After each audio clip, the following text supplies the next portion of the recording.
There is no need to panic. There is no need to overreact. The San Antonio Spurs just suffered a blowout loss to the Dallas Mavericks, but Spurs Nation, there's no need to punt on the season. I know the record's below 500. There's no need for all of that, and we're going to break down why that is here on Spurs Digest with your host, Keenan Warner. And for all of you who haven't yet, the subscriber account has been growing like crazy. But for all of you that haven't yet, take a spur of the moment to get every Spurs moment moving forward here. But let's just get right into it.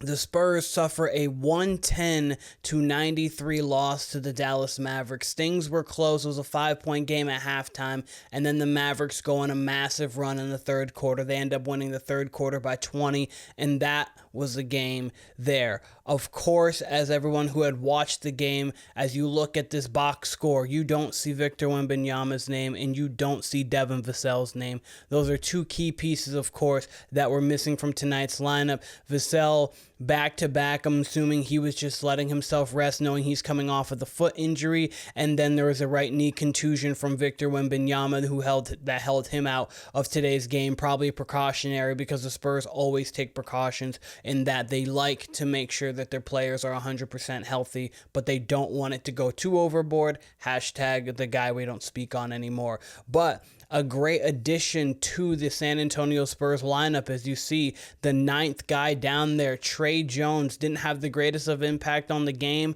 but he is going to have impact on this lineup. I know there's a lot of guard depth and moving things around. Branham's back from the injury, from the ankle. That wasn't really too long of a delay anyways, but the guard depth for the Spurs is going to be very interesting to see how they maneuver this going forward, how Mitch Johnson, moving into Gregg Popovich again, is able to maneuver this lineup. But as you see here, Zach Collins played a good game, 6 of 13, got to the free throw line, missed all of his threes. Julian Champagnie, he started off hot and then ended up cold. He missed his last 5 shots.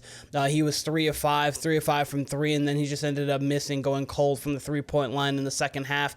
Barnes didn't do much. Chris Paul, he played efficient game. He was nice, but again, it was a little too late, especially when it got to that second half. They were playing a Dallas Mavericks team that got very desperate. They were in a situation where they've been losing games that they're not supposed to be losing, losing close games. Obviously, they lost on Tuesday to the Warriors. That wasn't a great game. Steph went nuts in the fourth quarter, especially late in that quarter. Obviously, the Klay Thompson return game. Luka down the stretch this season due to a groin injury. It's weird with him. Sometimes he looks like he's injured. Sometimes he doesn't look like he's injured. But regardless of that, has not been playing great down the stretch of this season, which is why the Mavs came into this game hungry, knowing that they're playing a depleted San Antonio Spurs team and they needed a win, and that's what they went out there and did. They took over a second half, again 38-18 in that third quarter.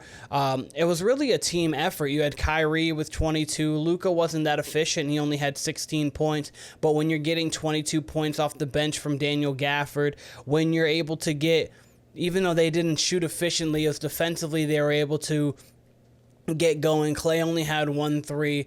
Really, Kyrie was able to be the steadying force for them, and Gafford gave them a big punch off the bench. But as the Spurs were moving the ball well and hitting shots in the first half, when things broke down, they had no Vassell to break things down on the outside.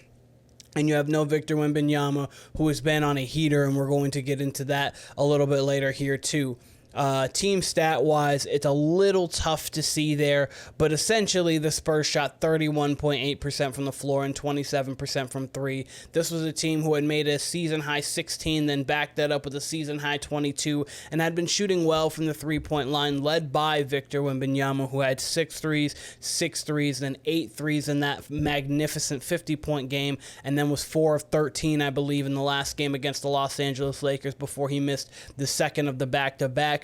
21 assists to 12 turnovers. That's not the ratio that you're going to love.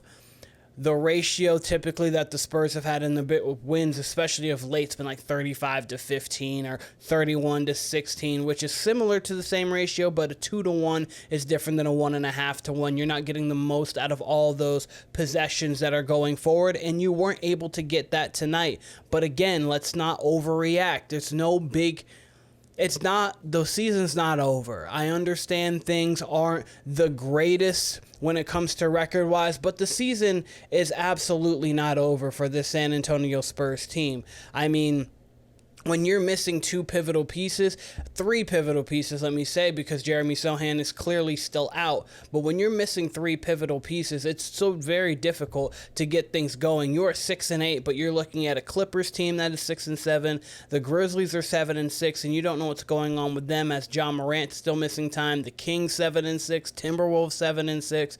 The Rockets are 9-4. They're looking great, but also they could be on a team that could decline a little bit. You have no idea what's going to be the health of the Lakers. The Warriors and the Thunders look great so far this season. So it's a logjam. The difference between the 12 seed in the Western Conference, which is where the Spurs sit, and the third seed is 3 games. That's nothing to make up. That is something that the Spurs are going to be able to chip away at once they get all their pieces healthy. Sochan, Wemby, who's going to be back within a game or two, and Vassell, who's going to be back within a game or two. You should probably see both of them on Tuesday's game versus the Oklahoma City Thunder. But that is one more thing I want to just touch upon. Bench points, the bench, I was really Gafford, the turnover differential there, the points in the paint. There was a lot of just little things that the Spurs weren't able to do, and that was due to the fact of Wemby and Vassell.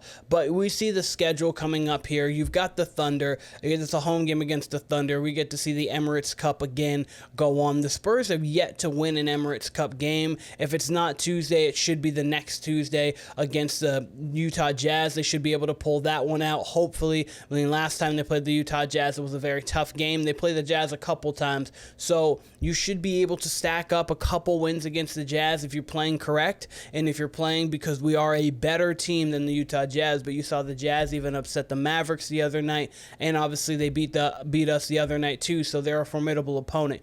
You've got Golden State on Saturday. That's going to be a marquee matchup. You got the Steph versus Wemby. Last time they saw each other, that was when Steph was doing night-night in France. You know Wemby's going to have a little bit of edge on that because that's just the competitor that he is.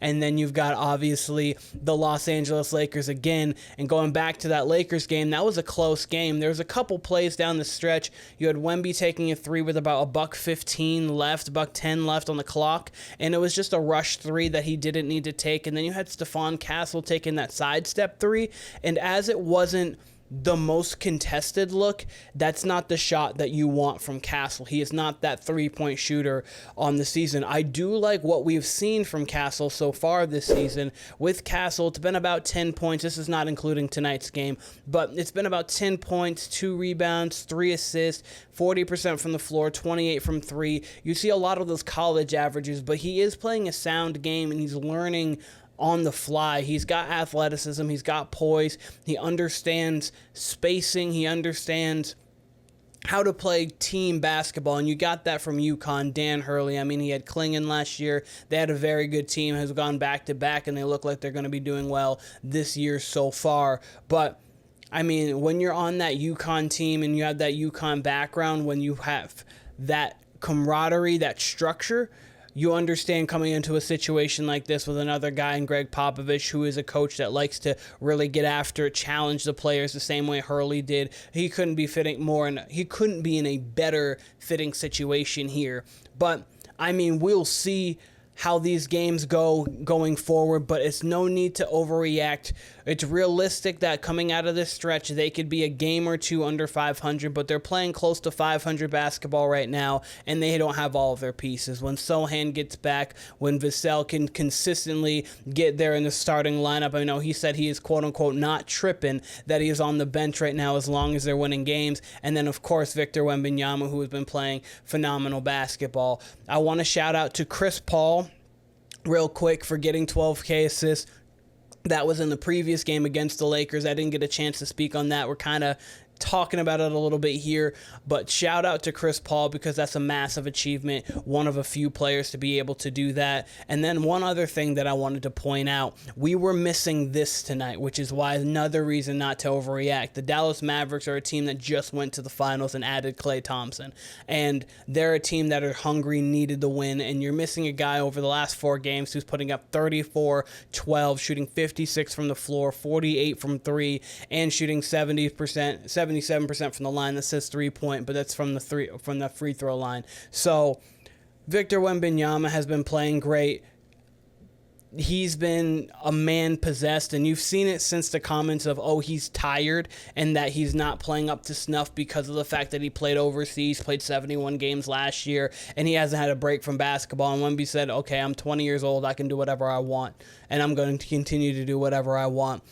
Tuesday's matchup against the Thunder is going to be great. Unfortunately, Chet won't be there, of course, but he has the pelvic injury, but overall, the San Antonio Spurs, with the loss to the Dallas Mavericks, there is no need to overreact. There's no need to punt on this season.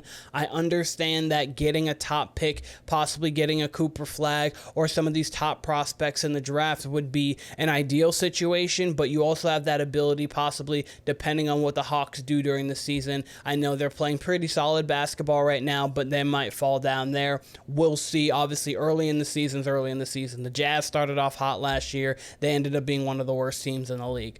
But we're going to see. We'll let the season play out as it does. There's no need to overreact. Being able to be in winning situations and building a winning culture and environment is going to be pivotal for these young pieces as well. It doesn't just come overnight. We see how the Thunder have been building. This has been a 3 to 4 year process, starting with Shea when they traded Paul George away, got Chris Paul there. I mean, that was a few years back, and now they've turned into a championship level team. We see how many times Boston has gone to the conference finals prior to getting that first championship. We saw the Warriors, even when you go back to that dynastic run that they're on, they got to the second round, saw us in the second round. Obviously, we beat them, I believe, in 6, and then the next year they go 7 with the Clippers in the first round, and then they get to that championship. You need to go through the growing pains of learning how to win in situations. No team just really goes from being bad or being out of the playoffs to then going on finals runs. So getting into those situations as early as possible will help this roster.